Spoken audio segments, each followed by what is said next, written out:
Polresta Samarinda. Siap. Murid-murid sekolah dasar dari berbagai sekolah inilah yang mengikuti seleksi polisi cilik di Polresta Samarinda Rabu siang. Hingga pelaksanaan seleksi 400 anak yang mendaftarkan diri. Mulai dari sekarang. Nantinya dari 400 anak ini akan diseleksi 70 anak dan 45 diantaranya dipilih menjadi polisi cilik angkatan kedua. Sedangkan sisanya jadi cadangan jika ada peserta yang mundurkan diri.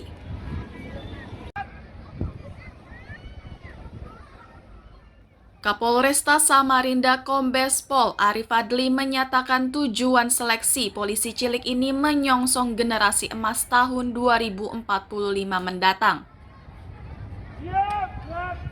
Seleksi polisi cilik Polresta Samarinda tahun 2023.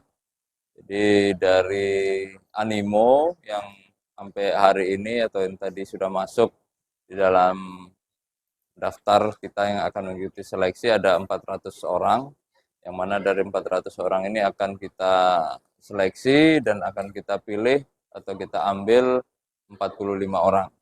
Nah, jadi tujuannya adalah bagaimana kita mulai membentuk karakter adik-adik kita atau anak-anak kita ini sebagai calon pemimpin masa depan. Yang mana nanti pada tahun 2045 sebagaimana tujuan Bapak Presiden menuju Indonesia emas itu, ya adik-adik kita inilah yang akan kita harapkan menggantikan kita sebagai para pemimpin-pemimpin Indonesia di masa yang akan datang. Polisi cilik yang lolos angkatan kedua akan mengikuti pelatihan dan bimbingan selama 2 tahun hingga mendapatkan sertifikat dari Polresta Samarinda. Swastiastu, Namo Buddhaya, Salam. Amir Hamzah dan tim liputan melaporkan dari Samarinda. Kasat Lantas beserta seluruh. Pendataan petani melalui sensus pertanian 2023 di Kabupaten Berau berlangsung hingga 31 Juli 2023. Di minggu pertama Juli 2023 sudah 65% penduduk Berau yang disensus. Angka tersebut masih belum lengkap karena proses pendataan masih berlangsung. Jadi, ya, meski datanya belum secara keseluruhan diterima, namun data sementara menyebut sektor pertanian peminatnya makin minim. Itu karena banyak petani yang beralih ke sektor tambang, pariwisata, dan UMKM.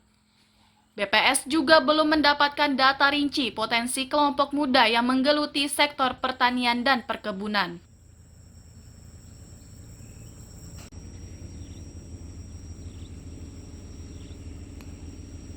Ya, secara umum yang namanya pertanian ini kan bergerak ya, artinya mungkin yang kemarin berusaha pertanian tapi sekarang mungkin sudah beralih ke sektor lainnya. Apalagi di sini kan juga potensi terkait dengan pertambangan dan pariwisata serta terkait dengan UMKM yang ada di Kabupaten Berau ini.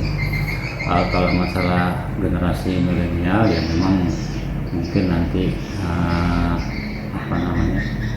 dari hasil pantauan lapangan memang terjadi ada sedikit pergerakan, tapi nanti informasi pastinya kita tunggu hasil ST ini selengkapnya setelah memang pendataan lapangan benar-benar tuntas kita laksanakan di lapangan dan pengolahan datanya serta sampai dengan level penyajian yang kita laksanakan ini.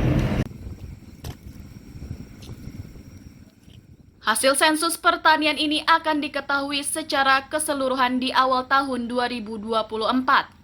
Nantinya data ini akan diumumkan secara terbuka dan diharapkan bisa dijadikan patokan pemerintah saat membuat kebijakan untuk kesejahteraan petani.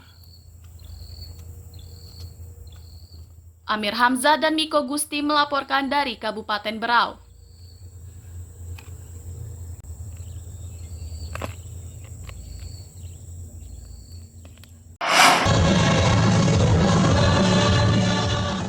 Berbagai makanan khas Kutai Timur inilah yang meramaikan Festival Pangan Lokal Kutim 2023 yang berlangsung di Gedung Serbaguna Pusat Pemerintahan.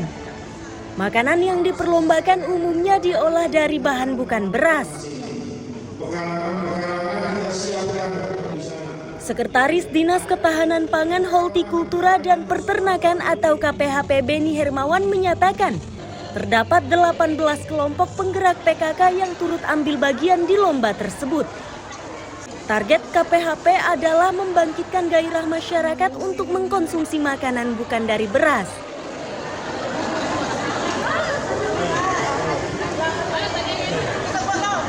Dari Dinas Ketahanan Pangan, saya berharap bukan hanya sebatas lomba-lomba saja, tapi diterapkan ke masing-masing keluarga.